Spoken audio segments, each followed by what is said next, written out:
Good evening, every pony and every creature. Welcome to tonight's podcast at DAG at Dratta Talks. As always, this is Dratta Arcana, and tonight I have very special guest. Hey everyone, I'm LittleshyFiM. Welcome to the show, LittleshyFiM. You've been a YouTuber for quite some time. I believe it was 2012 that your channel was started. And you've been... yeah, my pony channel has been started in 2012. I've actually been using YouTube since 2007 with other non-pony channels, but yeah, 2012 for the pony channel.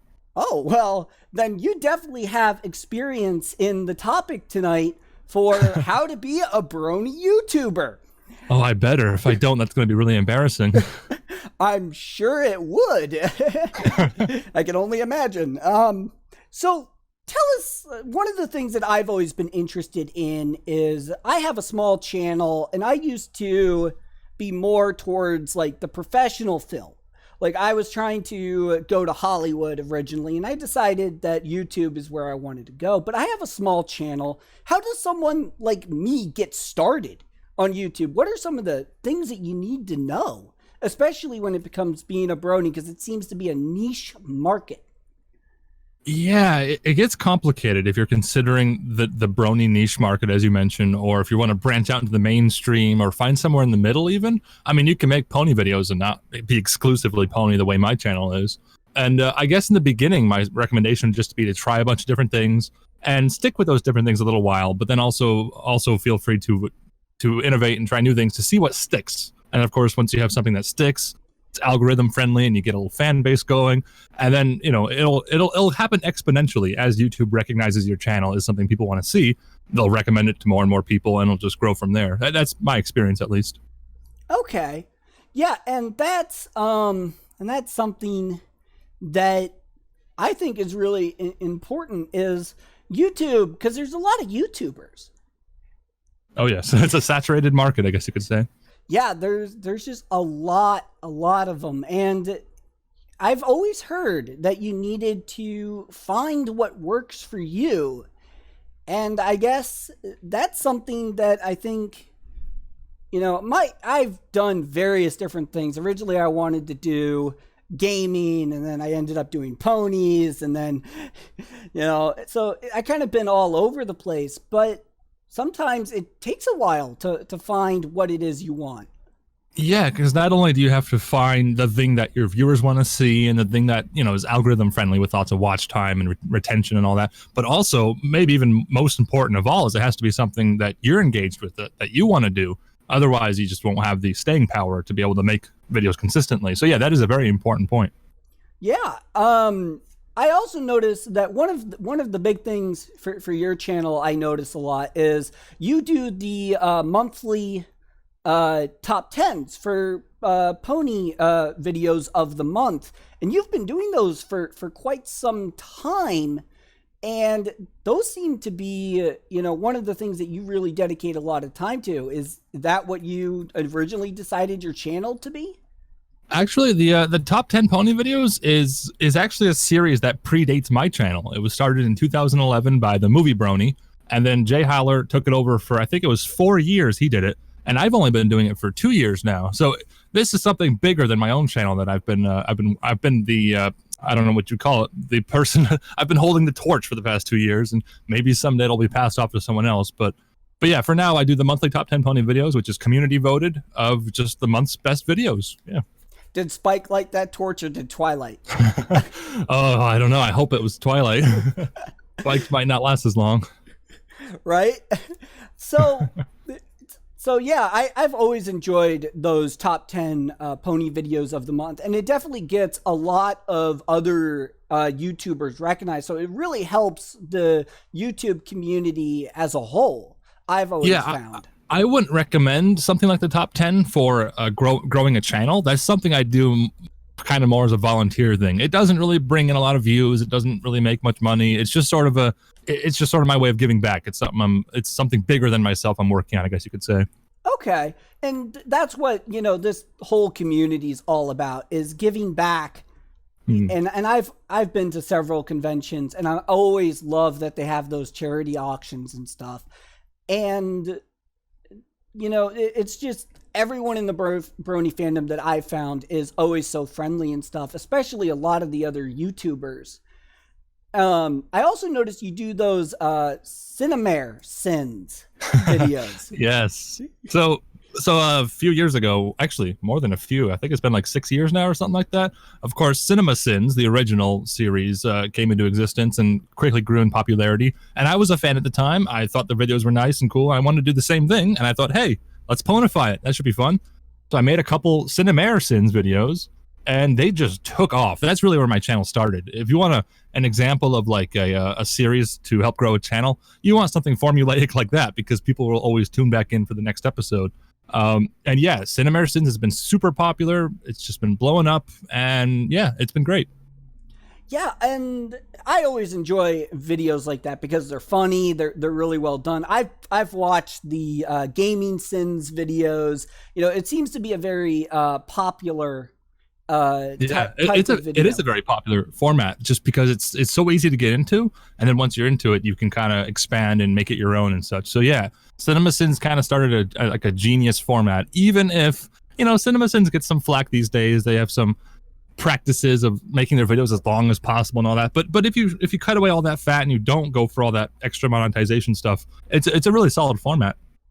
Yeah, and maybe, you know, I usually try to avoid copying other people's channels.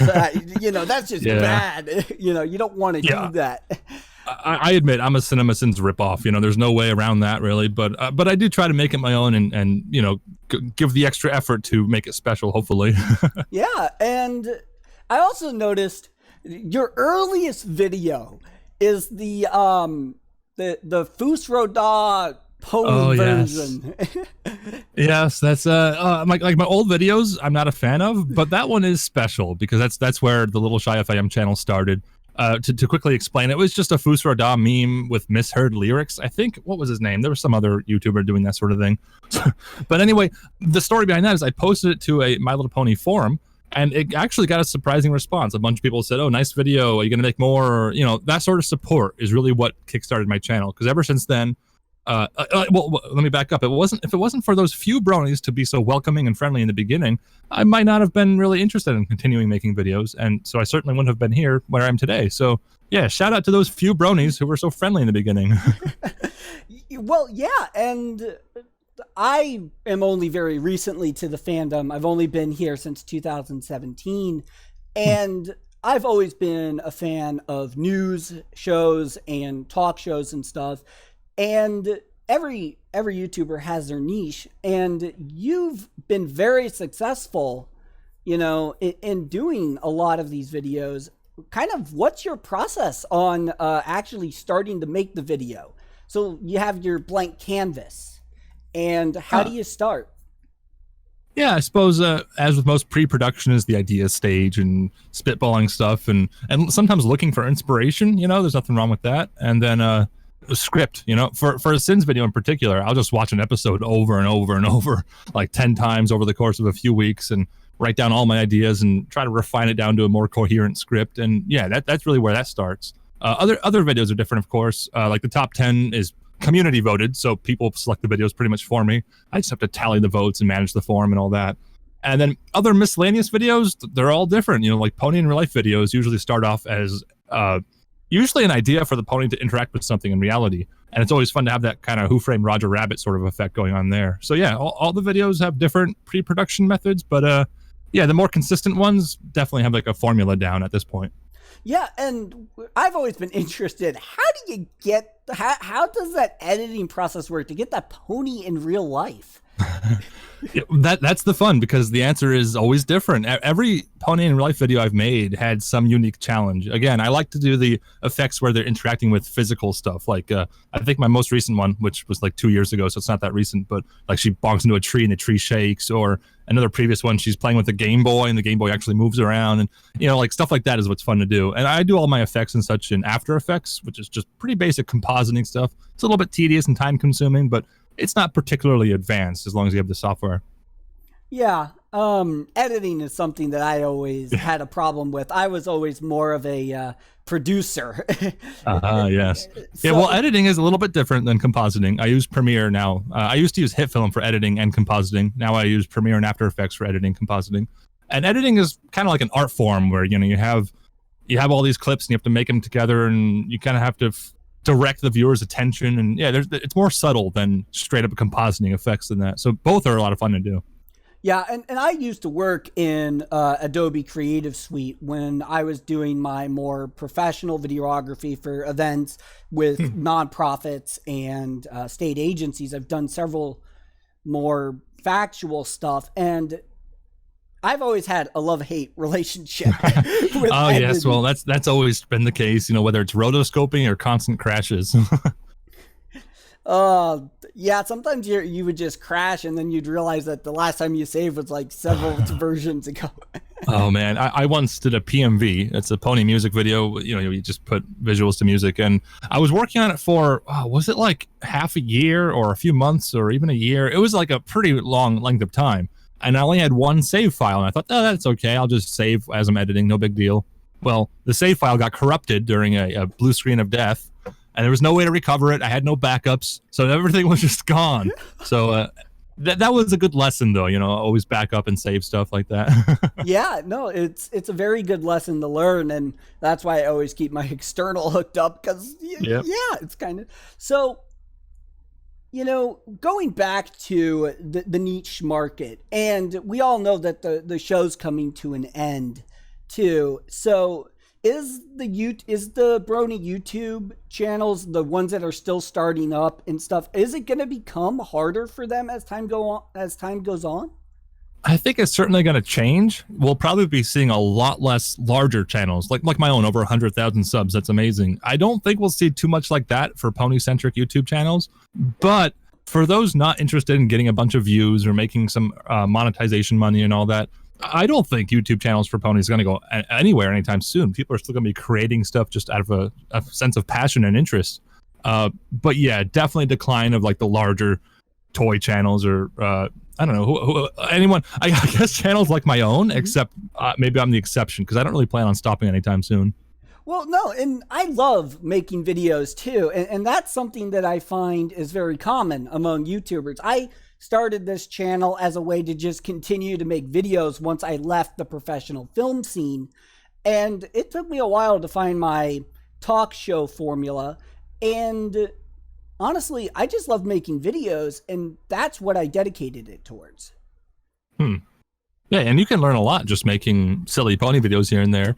Like, I've talked to people on the anthology team. Like, some of them are professional editors, others are just learning as they go, kind of like I am. And it's surprising how much you can learn just from working on passion projects and just working on silly pony videos that you can actually carry over into the more professional world. Like, I've done some gigs here and there for local clients and that sort of thing. And a lot of what I did for them, I learned from making pony videos, but I would never admit that to them. I was the total opposite. I started out going to school for media production, and I worked with the locals, and then I turned into pony videos when 2017 rolled around. That's funny. That's interesting. Yeah. But no matter how you get started as a brony and doing YouTube videos, I believe that trying to make videos just so people have stuff to watch, I feel like is more important than how many views you get. Yeah. I mean, it's kind of a divide there, whether you're trying to do YouTube semi-full-time, make some money and all that, or if you're just creating something for fun and to contribute to the fandom. They are two very different things with some overlap, but not a whole lot. So yeah, you kind of have to decide which one you're going to go for. Yeah, and at what point so here's a question for you, Little Shy. Do you do this full-time? No, I definitely, I do monetize. I have a Patreon, wonderful supporters. So, I do make some money, but that's not the primary goal. Like I don't think I would be doing anything differently today if money was never an option. I still just make the videos for fun for the most part. Yeah, and I feel like that's the real spark of a good YouTuber, is they don't look at YouTube as a source of income. They look at it as just a way to contribute to either what they're passionate about, what they love, and to make videos and to continue what they enjoy. Yeah, I think that's specific to like like fandoms, like the Brony community and all that. I don't think there's anything wrong with making YouTube videos as a career. I think that's a wonderful opportunity, actually. But yeah, people like us who just make silly pony videos, yeah, definitely. Yeah, and with the show coming to an end, how is your Cinemares gonna go? The Cinemare Sin series is actually the one thing that like doesn't really have to go anywhere anytime soon, because I'm only halfway through sinning the show right now. I could go on for another 6 years probably. I don't think it'll actually go on for that long, but technically I have enough material to do so. Probably by that point, Gen 5 will be out. Oh, definitely. Maybe Gen 6. Gen 6. I'll still be making G4 videos. Let's get the Gen 5 first. Yeah. Actually, no, let's finish Gen 4 first. Yeah, we still got some time. We still got a bunch of good episodes, hopefully. Yeah. So, kind of talk about your schedule with these videos, because I noticed that you usually upload at least 2 videos a month. What's your scheduling on those? How do you schedule your editing time and the process?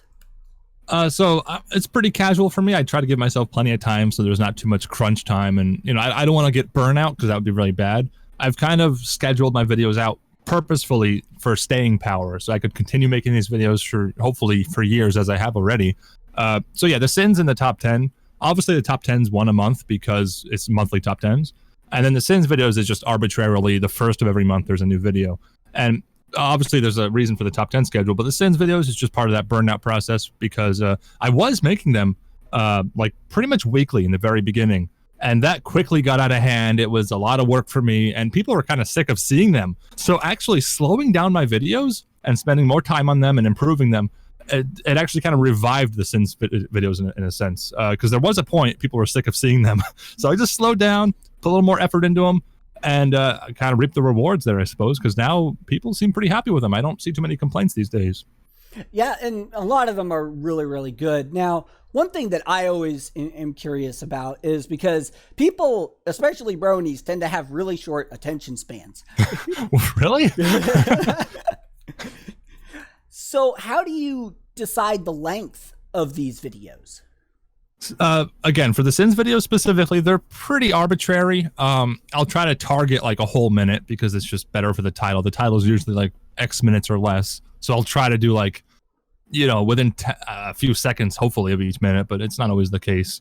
So yeah, mostly it's arbitrary for them. For the top 10 pony videos, there's a little bit more that goes into it. I try to keep every video within 15 to 30 seconds or so. I don't want to show too much of other people's content because that's just not fair. I don't want to like have the top 10 serve as a replacement for actually going and watching other people's videos. So for them, I do manage the length really carefully and keep it nice and short. And then any other video, again, it's just kind of whatever goes. Longer is better on YouTube for more watch time. That's just how YouTube works. But for a fun little PMV or something, time really doesn't matter at all for me. Yeah, and I specifically made mine, 30 minutes because it's a talk show versus, something shorter. But I've always found that for some reason, 30-minute videos, some people stop when they get to the 6-minute mark. Yeah. That can be a pretty good length. It's all about keeping people interested, I suppose, and that engagement. Yeah, and I noticed that you tend to be really social in a lot of the communities too. If you do reach that point where everyone knows your name and stuff, how do you respond to the community as a whole? How do you manage that fame? You're dancing around the term horse fame, aren't you? Yes. Well, it's different for every person. Everyone's unique and everyone interacts with the fandom in different ways. You can be like a recognizable member of the community without being on like Bronies React and all that, and some people don't even watch Bronies React, so it's a whole lot of sub communities. That's the way I see it. It's not just the Brony community, but it's a collection of sub communities, something for everyone's interests and something for everyone. And different people in those different sub communities are more recognizable than others. That's the way I see it. And something that I think that used to exist in the Brony fandom, and I've noticed that some of the communities are like closed off, like the analyst community. But it used to be that the communities were more open to things and stuff.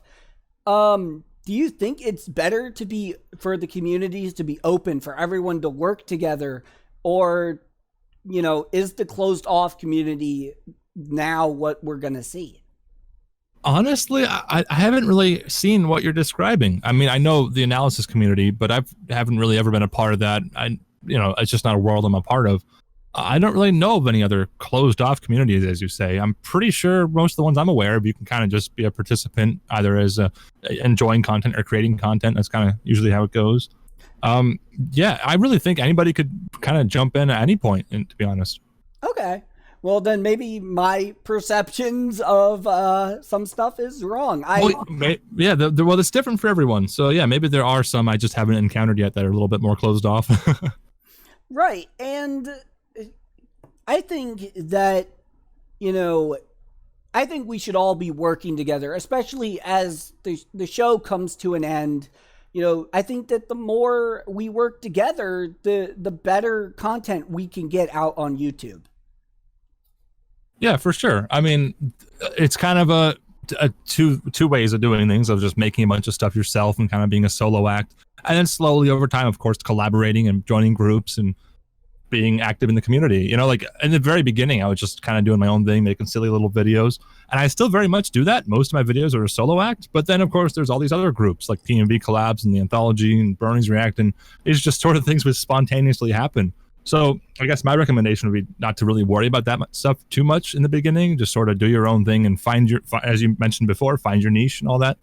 So yeah, once you get to that point, it's a lot of fun, a little bit crazy, but but yeah, everybody can contribute in some way, I'm sure. Yeah, and I think that, a lot of people that might end up watching this, they're going to enjoy definitely the advice. I'm enjoying the advice that you have. And it's always interesting because small channels like mine, we tend to just be more kind of lazy in our videos sometimes, especially my podcast being the way that I have it set up. But I think that,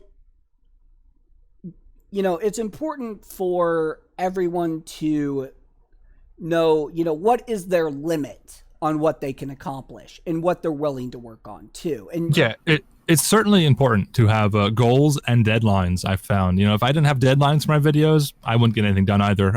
I'm probably lazier than your channel is. And then of course, goals is things you want to achieve, and then deadlines is things you're working on that you have to achieve at a certain point. And yeah, you need a good amount of both those things.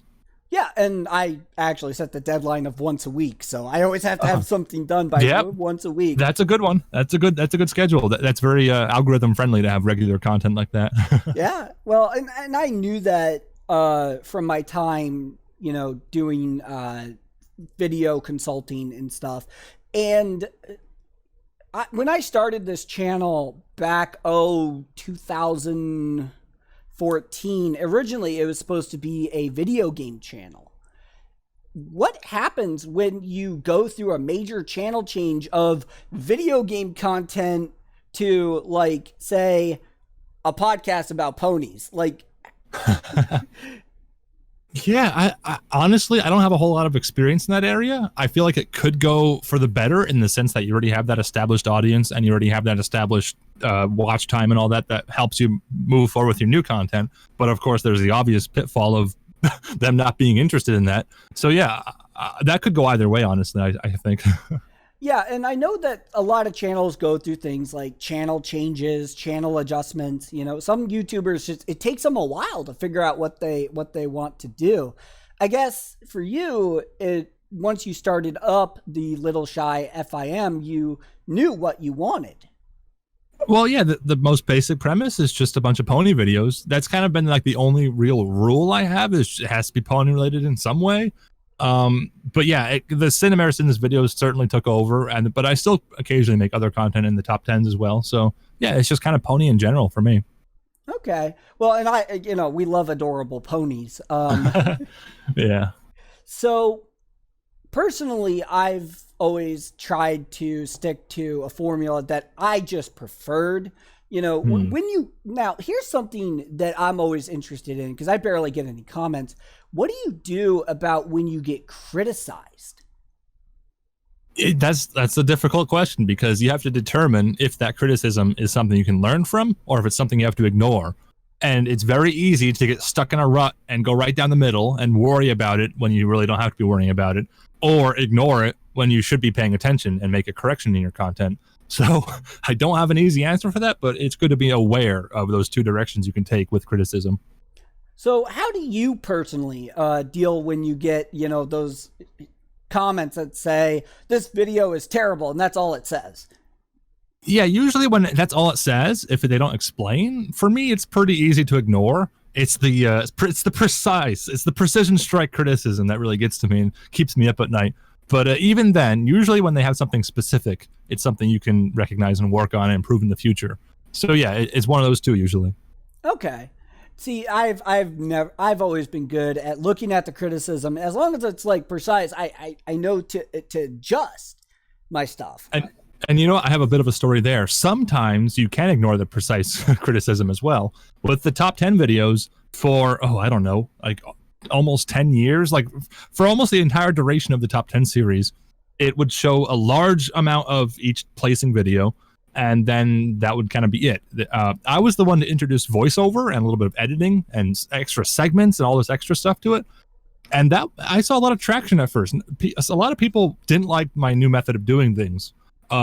And I kind of had to decide, okay, do I want to go back to the old way? Do I want to risk like ripping off people's content? It's not really fair use. I can't monetize these videos. Or do I want to make something that's easily digestible and, you know, people want to see the full video, they go support the original video, not just watch my top 10, obviously. So that was a kind of a crossroads for me. I had to make a decision. And I made the decision to stick with the new format of voiceover and extra segments and all that. And that was like a year ago, more than a year ago. And those complaints were only on the first couple of videos. So once I broke through the wall, once I found my niche and found a way to make it work, people seem pretty happy with the way things are now. At least I hope so. So yeah, sometimes you can just ignore the criticism and do your own thing. So it's a third option, I guess. I guess so. And, you know, it's always fascinating to hear what the larger channels have to say, because you guys definitely have a larger audience and you know what your audience wants. And that's always good to know, especially for smaller channels like mine. And I feel like that, you know, you did a very good job with your channel, and I appreciate that. Oh, thank you. So one last thing, how do you write that script for your Cinemare? Yes, for the Sins videos, it's actually relatively easy to write, and it more comes down to like refining the wording and having some wordplay, and like they're not always very straightforward jokes. Sometimes it's not like a laugh out loud funny thing. It's more of a I didn't know that, or you know, that sort of thing. I use Google Docs because it's easy to sync across everything. Sometimes I work on it while I'm on my phone, just like waiting in line or something.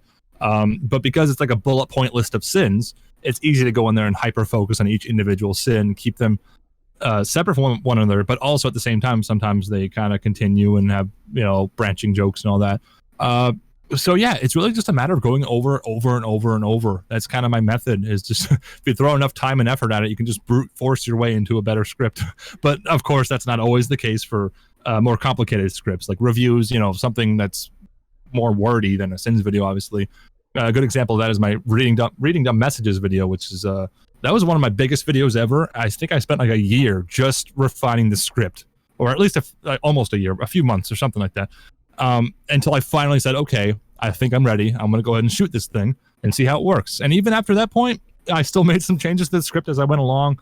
There were changes last minute in the edit and all that. So it's always a constantly ever-changing process of bringing the video together. And that's really all where the fun is, for me at least, to see it take a shape of its own. Okay. And a couple of final questions here. What's your favorite Cinemare videos that you've ever made? Oh, good question. Maybe the movie one. That was a big video. Really, I like to think whatever my most recent video is my favorite, because I you know, a lot of my old videos I'm not a fan of, but as I improve over time, I think with every video I get a little bit better, a little tiny bit better with every video. And so yeah, hopefully my most recent video, but that's a cop-out answer. So yeah, I'm going to go with the movie answer. That was a very, very well done episode. So final question, do you have any last final thoughts for us? Any sage advice? Oh, no, I don't have anything that comes to mind immediately, but yeah, just keep creating and just get yourself out there and contribute back to the fandom. That's really the best way of doing things, is as long as you have a desire to be a part of things and, you know, have fun with it. That's really all it takes. All right. Well, as always, guys, this is Dratta Arcana at Dratta Talks. And if you're looking to contact me, you can contact me via dratta.arcana@gmail.com or Dratta Arcana Gaming on Facebook. As always, I now have a Discord. It will be in the description. And please check out LittleshyFiM's channel. It is absolutely amazing. And as always, this is Dratta Arcana with special guest. Hey, it's me, LittleshyFiM. All right, and we'll see you, every pony and every creature, later.